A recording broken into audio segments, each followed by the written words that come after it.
কাল কিয়ামতের ময়দানে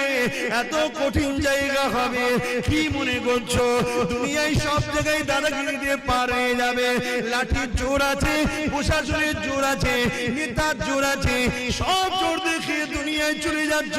মনে রেখে দিও আখিরাতে দেখাবে মনে করে রেখেছো না বন্ধু না আল্লাহ কিয়ামতের দিন বলবে জাহান্নামকে এ ফেরেশতা যা আমার জাহান্নামকে নিয়ে জার্সির পাশে বা ৭০,০০০ জিনজিল দিয়ে আল্লাহ জাহান্নামকে বাঁধাবে আল্লাহ পাকের এক একটা জিনজিলেতে ওই জিনজিলে ৭০,০০০ বাঁধা হবে এক একটা জিনজিলে ৭০,০০০ করে ফেরেশতা ধরে রাখবে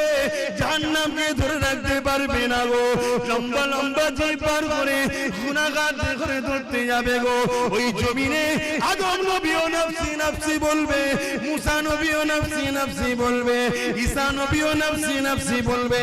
এ যুবকেরা তাহলে তোমার আমার কি দশা হবে সেদিন আল্লাহ দোস্তরা আল্লাহ নবীরা তারা যদি নফসি নফসি করে তোমার আমার দশা কি হবে দাদাগিরি বেরিয়ে যাবে মস্তানি বেরিয়ে যাবে রক্তের গরম কেটে যাবে ওই দিনে তোমার আমার কেউ দাঁড়াবে না গো হ্যাঁ দুনিয়ায় যদি তুমি নবী নবী করো তোমার চরণে নবী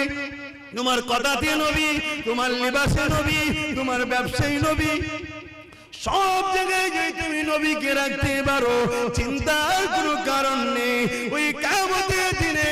নবী মুহাম্মদ তোমাকে জান্নাতে নিয়ে যাবে একটু ত্যাগ স্বীকার করো আমার সোনার ভাইরা আমার